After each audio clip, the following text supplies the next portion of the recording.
Hey, welcome my friends, here we are. What's today's date? It's the 19th of October 2022. Here we are. This is Chat with Matt. With any luck, I am in the Bright Light client. No, fuck, why do I keep doing that? I'm in the Bright Light Beings Facebook group. The Bright Light Beings. The problem is when you have too many groups and you name them similarly. Can't say similarly very well. But yes, here we are. It's the Bright Light Beings group. This is our weekly live stream, chat with Matt. You get to ask anything you want, basically, and we will talk on it as we feel to. I looked in ahead of time. I looked in at what I had posted ahead of time, and no one's written anything. So I am free as a bird to talk about whatever anyone wants when they get on, which, of course, always takes time because no one's on yet. I'm just talking to myself here. It's like my therapy. I'm talking in the mirror, basically. It's quite a bizarre experience if you haven't tried live streaming. It's definitely good practice for you to get over yourself. It's helped me over the last 6 or 7 years to get over myself. Just to show up and have conversations that are basically being broadcast out there into the world. So you're talking to the mirror, but other people are behind the mirror. So it's weird. It is definitely a weird experience, that's for sure. But anyway, such are the times we live in where we have all of these interesting technological, we could call them advancements, but evolutions anyway, where we're now doing things in different ways to how we used to have conversations face to face, or within a group or whatever, sitting around a fire.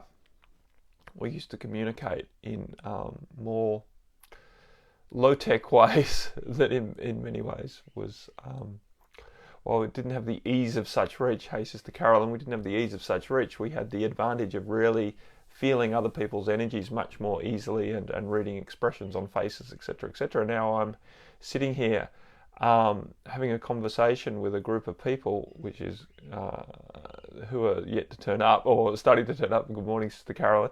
Having a conversation with groups of people where all I get to see is text, and they get to see everything that's going on with me. So it's a one-sided experience, which feels, of course, vulnerable, right? Because I'm giving more than I'm receiving in terms of the amount of interaction in the conversation. So it's hard for me because I can't read how people are perceiving, reacting, responding to what I am saying, and just receiving input via text. So that's fun. This is the Jill. That's fun. As I said earlier, but no one was on. I'm free because no one's written in anything ahead of time. What I did post ahead of time was this little meme post. How do I get that to go away? Right. Let me pop it somewhere so maybe I can show it. I don't know if you guys are going to see it. I don't think you are, actually. It just looks like rolling hills, but actually my children are out there. The little red dot down the bottom is Jaden. The little blue dot halfway up that ridge line is Lucas. And we're out walking. That is actually the Tararua Range, the actual range that is called the Tararua. Although the whole area is also called the Tararua Park or Reserve or whatever.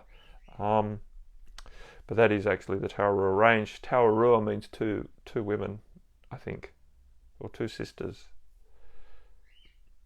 Rua is definitely two. Two sisters, which refers to two peaks. I've somehow lost Facebook now. Lost this group. I'll try and get back to it because it's handy to have when people start writing questions and I lose them in the feed on here.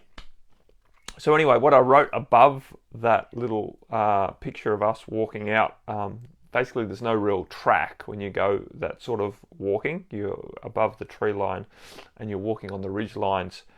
So it can be very exposed and it can be very exhilarating.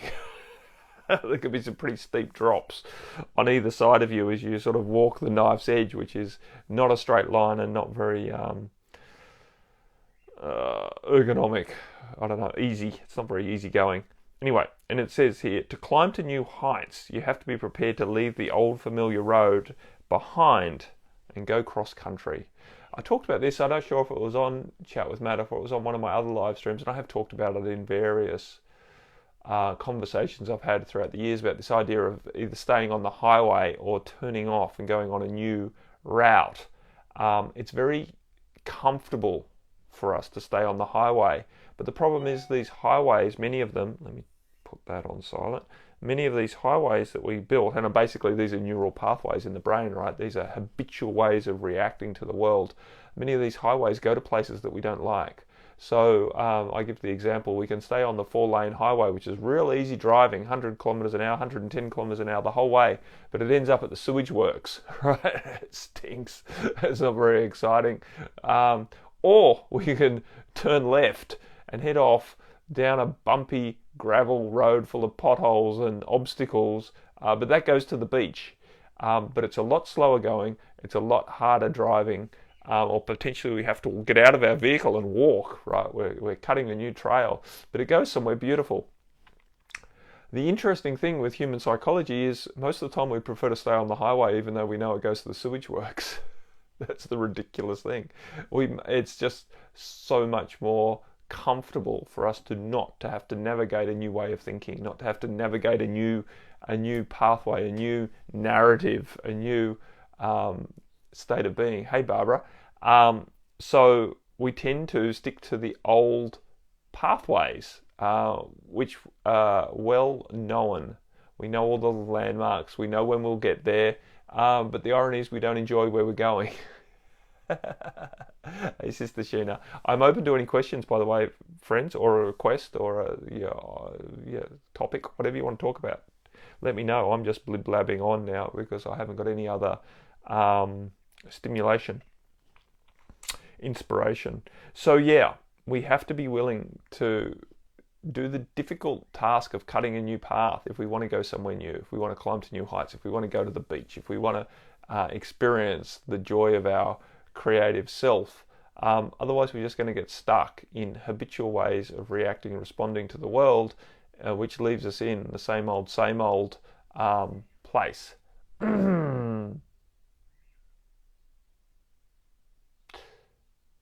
Jill says, I love getting off the highway when I'm just driving, but doing it in lifestyle choices is much tougher. Yeah, of course. So the analogy is not perfect by any stretch of the imagination. But yeah, I know I too enjoy getting off the highway sometimes. Sometimes I enjoy getting off the highway. And sometimes I'm just too lazy. Sometimes I think maybe it would be quicker and better and more pleasurable to go the other way. But then again, maybe there's something that's gone wrong on the back road. Maybe there's a hold up. Maybe there's an unforeseen thing. Whereas the highway is generally pretty predictable. That's the thing. That's the thing with us humans. We love highways in general. We love predictability. That's what we love, predictability. And there's kind of safety in it too. Like when you think of, like if you're going somewhere to an appointment and you think, well, maybe it'd be better to go the back road. And then the risk is it's not better going the back road. And then you don't even have the excuse of, oh, there was a major hold up on the highway, right? If you get to the appointment late and you go, well, there was a major hold up on the highway, that's completely forgivable, right?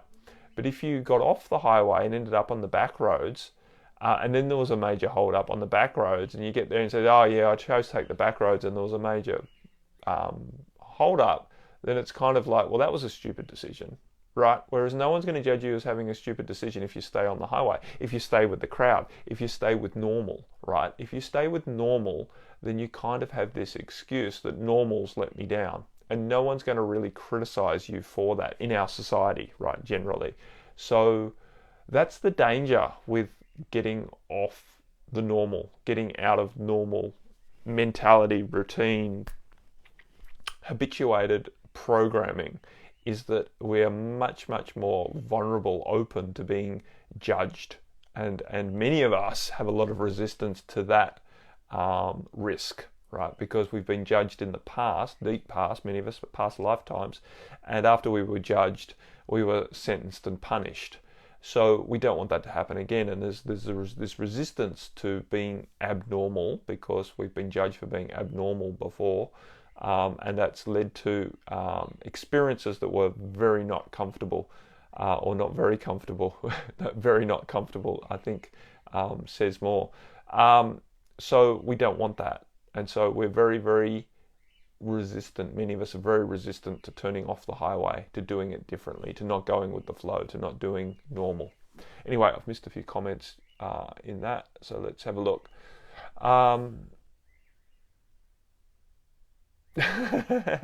Jill says, I fight my sat nav over it loads of times. Told to use motorway, I choose the A roads instead.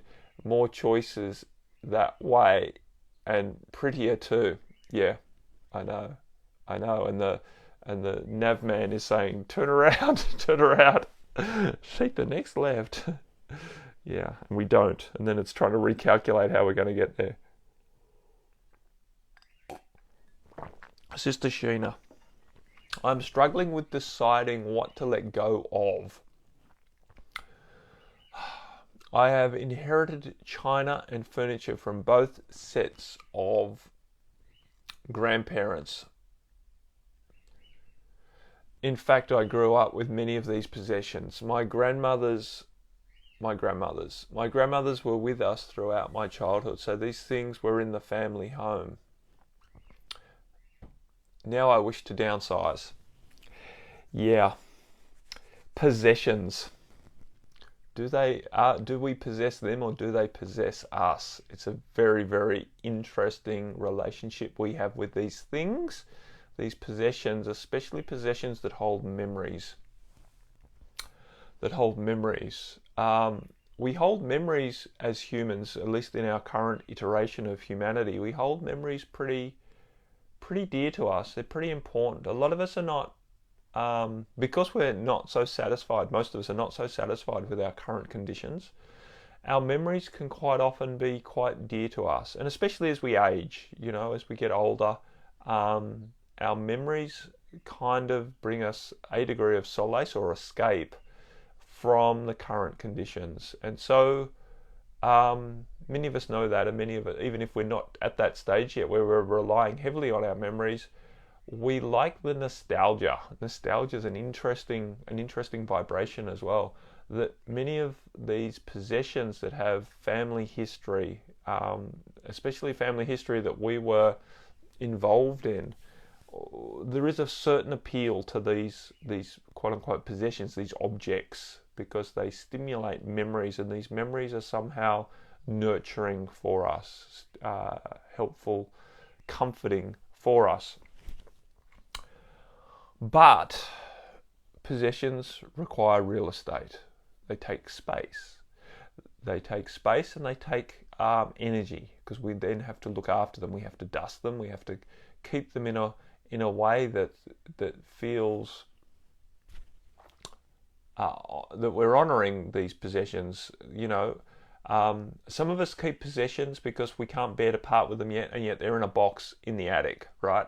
There's those sorts of possessions as well, which are energetically holding and consuming space, right? There's still, oops, or what is it? Triple OP S actually mean? Is it oops, or is it some sort of anagram or aphorism, something? One of when letters stand for words. I know I'm aging. Yeah, because kids, right, don't care nearly so much about possessions. Although some possessions are valuable, especially like their childhood, like their early childhood thing, like that one stuffed animal or something. So far, I've refused to use attic space. Yeah. Because really, why are we holding the possession at that stage, right? Other than the fact that we have a feeling or even a knowing that we're going to use it at some time in the future, and yet, so we don't want to get rid of it, and yet we don't want it in our lives right now. That's the only reason we store things. And some things that can be, a valid thing to do, right? To put things in the attic for a short time or even for a medium time, because we know something's important to us, but it's not important to us right now, and we don't have space to display it or to have it in our lives, and yet we have a strong knowing that at some stage in the future this thing which might not be so easy to replace, is important to us, so we store it. We do the same thing with energies. This is our karma, right? This is basically what's happened. Our subconscious is continually storing things in our attic, right? As we go about the day, because a lot of the time we don't have time for it now, but our subconscious at least believes that this bit of information is important for us in some way. These are old survival techniques left over from when we walked in the jungle. But we might have been hunting monkeys at the time, but our subconscious was also interested in what trees were getting close to coming to fruit. And while our conscious mind was continually looking for signs of the monkeys, our subconscious was recording images of trees that were going to burst into fruit at some time in the future, so that we could recall this in our dreams and be led back to these spaces when the fruit was ready, right? So the technique, and animals do this as well, right? Not just humans, right? We have this subconscious recording mechanism that helps us survive. Problem is, in a complicated world, it's very hard for our subconscious to know what's important or not, and we tend to store a lot of stuff with the idea that it might be important in the future, right? Because it comes with these advertisements and different programs that we're continually being bombarded with, whether reasonably directly or indirectly, are quite pervasive and very hard for our psyche to recognize whether it's important or not, especially our subconscious psyche, when our conscious mind is busy doing something else, and yet we're being influenced by other streams of information, right? Streams of information. So we're doing the same with physical objects. We're storing things because we think they might be useful in the future, whether that be because they hold a memory that's dear to us and we feel that will bring solace to us at some time in the future, or whether we are programmed with the idea that we should honor these objects because they remind us of the person who has now passed or no longer in our lives. It's very, very interesting, the different layers of why things are important, whether it's a programmed importance because it's a cultural thing that we should honor. Like if we have inherited something from our grandparents, we shouldn't just quote unquote toss it out, right? There's this idea that they've given it to us or left it to us, and now we should honor it to honor them. If they feel the same in spirit, I'm not so certain, but this is the way that we've been programmed, and so it's difficult. It's a difficult place, Sheena, to know what to let go of, and to know, and to do so in a way that isn't ridden with guilt or fear or doubt, is difficult. I don't have an easy answer for you, but I think what's important is that you become aware of the programs that are running, and you become aware of why things might be important, and you cut through some of the BS around, I shouldn't throw that out because Granny whatever left that to me, or you look at it fondly, remembering things, and sometimes we can definitely cut back and keep the quintessential pieces and get rid of a lot of the other stuff, because a lot of that stuff will hold the same memories, so it'll be double ups, and your job is to choose what feels most appealing. And generally we tend to do that. I feel we cut down rather than go completely cold turkey on it and throw everything out. We tend to cut down in sections. I know I did this with my wardrobe. When my wardrobe had got a little bit extensive, I didn't just go through in one foul swoop and throw out everything. I went through and threw out, or sent to the op shop, the stuff that I really felt was no longer necessary, right? And then 3 months later I went through again and did another cull, and then 3 months later I did yet another cull, so that I sort of got used to the idea, right? Rather than just go from all of this stuff, all of my old t-shirts and all of this stuff that I'd stored. A lot of them have memories, like t-shirts carry a lot of memories. A lot of us do this. Bits of clothing have memories from experiences we had in that clothing, and we think, well, I could wear that again. It's not particularly worn out or broken, or but yet it doesn't have that appeal. Like I tend to wear You know, only a handful of my clothing, and the rest of it, you know, is a once in a while event. I think a lot of people are like that. So it doesn't make sense to keep a lot of those pieces that are only a once in a while event. Let's just cut back to what's more likely. And then again, when you travel, you go with a different wardrobe. Generally, when I'm traveling in tropical countries, I'm wearing buttoned up shirts because they're much cooler. When I'm here, I tend to be in a t-shirt because it's much more practical. So I've got a section there of button-up shirts that I take into different climates, and we've got our winter clothes and our summer clothes, and etc., etc. Right? So it's just about awareness. Awesome, Sheena. Sheena said, your words have given me plenty to reflect on. I've done several culls of books and other of my stuff. Still a work in progress. Yeah, I think it's for most of us, for most humans, this relationship we have with our possessions is always a work in progress. And most of us are somewhere between, a crazy hoarder and a minimalist. We're somewhere in between, most of us. And we all have days where we think, we could have more stuff, and we all have days where we wish we had less. There's no real rights and wrongs on this. I know there was a huge movement I think it's died down a little bit, but around minimalism and getting rid of your stuff. I think some people go far too extreme and try and live on too little stuff because it's quote unquote right not to have too much stuff. Whether or not it enhances their life, sometimes it seems terribly inefficient to only have 3 shirts and 2 pairs of shorts and 3 pairs of socks, and then you end up having to do a lot of washing or regular washing, because you don't have backups of anything. That doesn't seem sensible to me, unless you are literally living out of a suitcase. But for some, it's definitely an experiment. It's definitely an experience to have minimal stuff, and there's nothing wrong with having experiences. That's what we're here to do. But I think what's important for me is that we don't try too hard. We don't create stress in our lives because of a should, and rather we really feel into what feels beneficial and serviceful for us. I've missed some comments. I'm going to scroll back up here.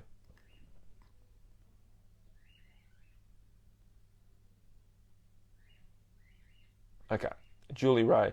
What about when only immediate next steps are clear, but no longer term vision or direction? How do I know when best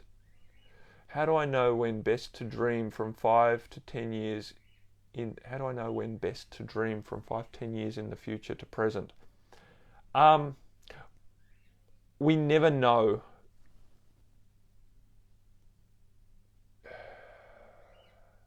I don't think we need to know when it's best to do that. I think it's natural, Julia. I think we have to trust ourselves with that. If we find it difficult to access any longer term dream or vision, then we have to trust that we are not clear at this stage to achieve that longer term vision, to actually even see the vision, right? Because we have too much resistance to it. We're not willing to accept it for right now. So we have to trust that our higher self is leading us through a process to take those steps that seem appropriate right now. So you said immediate steps are clear. So take those steps and trust that as you take those steps, you are basically going to clear away stuff, limitation, resistance, old energies in your field, trauma, pain, all sorts of entanglements, such that the longer term vision can emerge. Right, the vision emerges rather than we create it. I think we have to understand that our human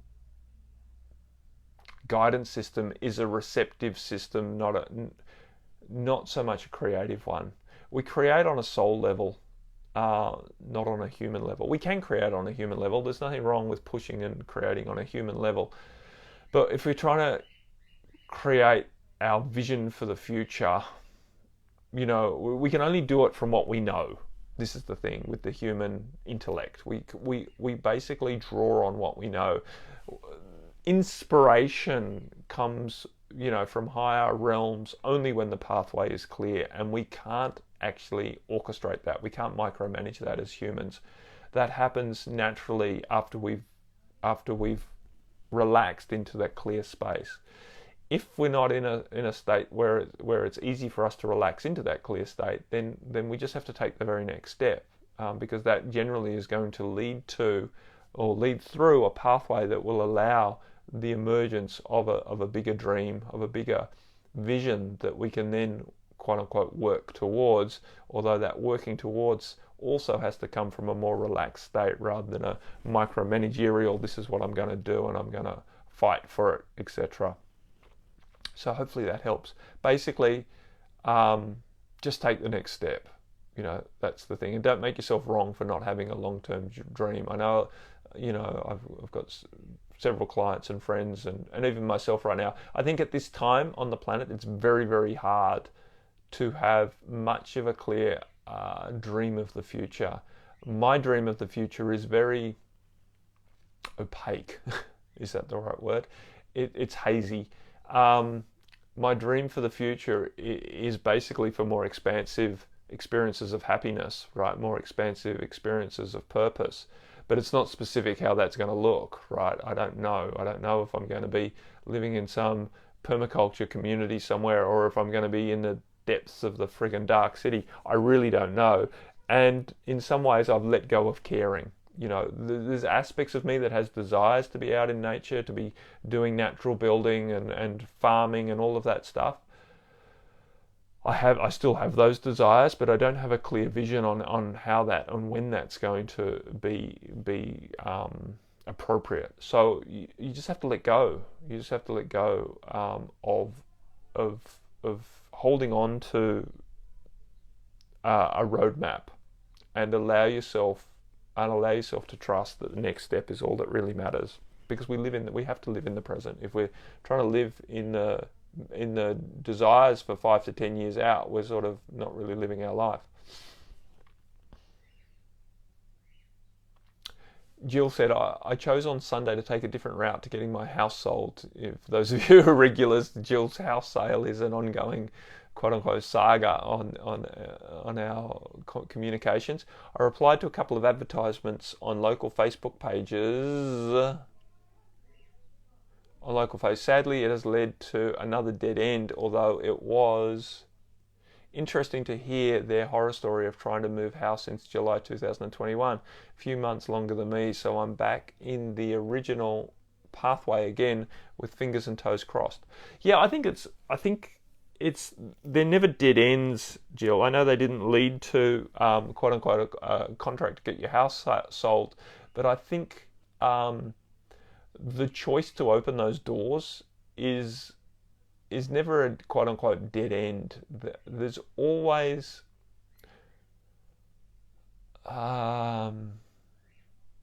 opportunity in those fingers of engagement, in those lines of inquiry. I think the fact that you are brave enough to try a different route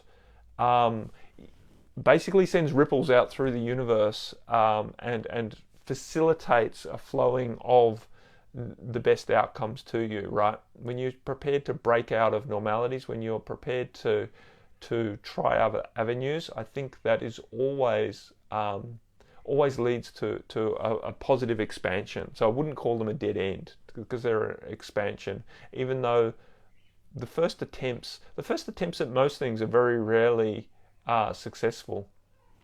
Very rarely successful, when you first try and kick a football over a bar or hit a little golf ball into a hole or whatever. First attempts very rarely successful, and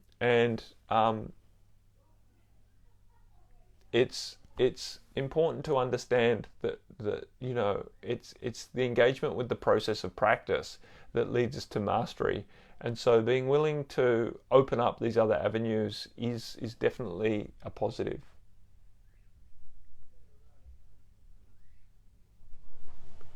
Yeah, it's I just read a comment from Sheena that I missed. Some of the furniture there is recycling mentality, as the furniture is good quality.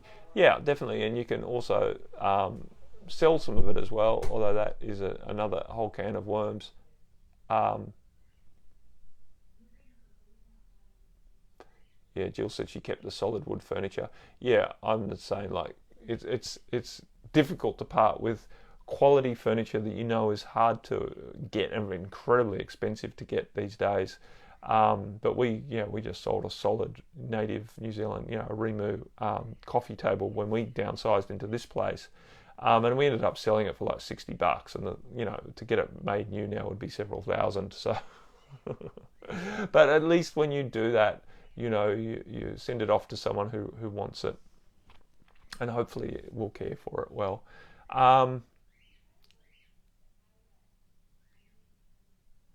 Yeah, Marilyn wrote, with the more quote unquote memento items, has worked for me to take a photo of the item, then pass the item onto a thrift or even, I think it's going to say second hand, I'm guessing no. Uh, uh, uh,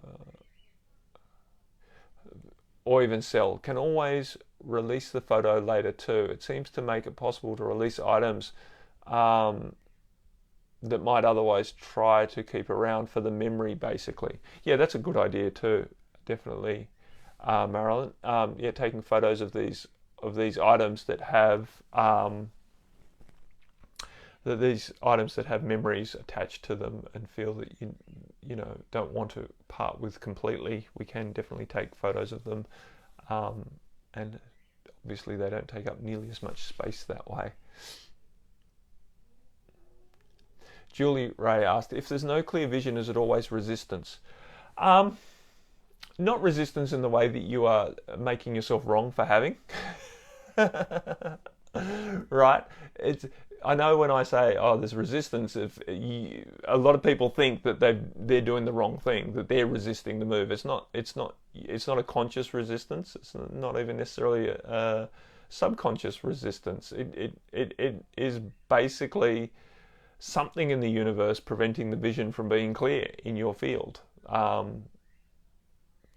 Which can be completely natural and can be completely beneficial. It's not necessarily something that needs to be cleared because it's bad and wrong. Resistance, like logs in a river create resistance, but yet they're part of the natural ecosystem. There's nothing wrong with them. They're doing all sorts of good work, and that resistance creates little dams and eddies and all sorts of things that's important for the health of the river. And yet they can jam up and create bigger resistance, and then a flood will come through and wash them out. So resistance isn't a wrongness, and it's certainly not a failing on your part. So when I say resistance, I'm not talking about something that you're resisting consciously or even subconsciously, or something that you've quote unquote failed to clear. It's something that's not ready to clear, and it can be stuff from the past, and it can be stuff from the cosmos. It can be the resistance, right? Could be the season. You want to go to the beach, but there's resistance. Oh yeah, that's because the fucking beach is frozen at the moment, right? It's the wrong season, so there's resistance. And that's nothing that you can do about, right? We just have to wait for the seasons to change. Well, cosmologically, astrologically, there's all sorts of these influences, seasons, timings, and that creates resistance in our field to achieving what you want. And what you want at the moment is a vision, right? So that you can work towards something and feel more sure, and more centered and more directed and more grounded, right? It's hard to feel grounded when we don't have a vision.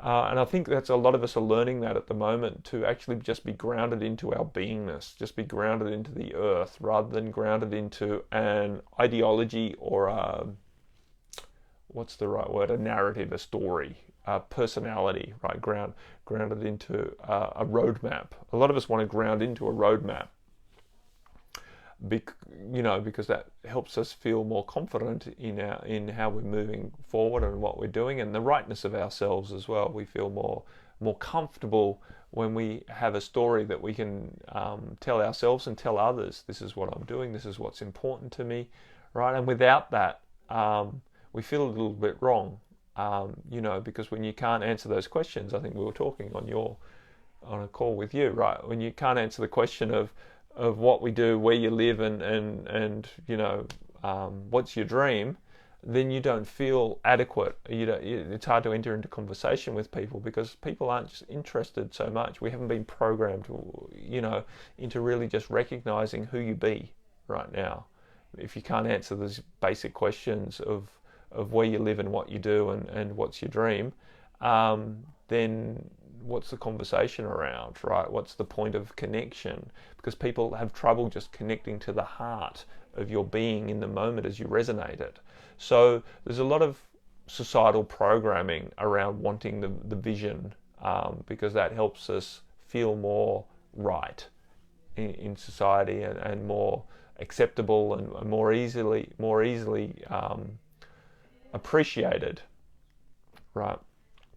But I think a lot of us are getting the opportunity right now to get out of that mentality, to liberate ourselves from this surface level identification and get closer, deeper into our identification with the heart of what we be, and allow that to be more than enough in communicating and connecting and collaborating with other individuals, other individuations of God, Source, Universe. Hey, Sister Audra and Alexandra and Sister Anne.